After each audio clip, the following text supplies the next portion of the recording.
থেকে শুধু আশ্বাস দিছে, বাট এটা কোনো প্রতিফল আসে নাই, কোনো কাজকর্ম কোনো কিছু করে না। এটা শুধু আশ্বাস মুখ পর্যন্তই, কিন্তু এটা ওদের মানে ওই দেশ পর্যন্ত কোনো কিছু করে নাই, ওদের ওই রুম পর্যন্ত সীমাবদ্ধ থেকে গেছে।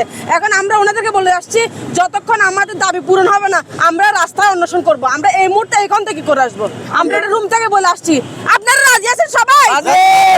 উনি বলছে যে আমার যতটুকু ক্ষমতা ছিল, আমার যেটা করা দরকার আমি আপনাদেরকে ততটুকু করতে পারবো, এর বাইরে আমি করতে পারবো। কারণ আমি কোনো কর্মকর্তা না, আমি একটা সাধারণ একটা কর্মচারী। আমাদেরকে জানানো হয়েছে যে ওনারা আমাদের বলতেছে আমরা আমরা ওই দেশে এম্বাসির সাথে আমরা কথা বলতে পারি শুধু মুক্তির বিষয়টা নিয়ে, আর কোনো বিষয় নিয়ে আমরা কথা বলতে পারবো না।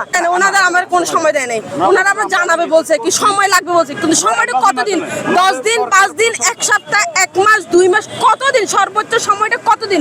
আমরা বিগত 9 মাস ধরে সময় ধৈর্য ধরতেছি, আর কতটা দিন আমরা ধৈর্য ধরবো? ওনাদেরকে আমাদেরকে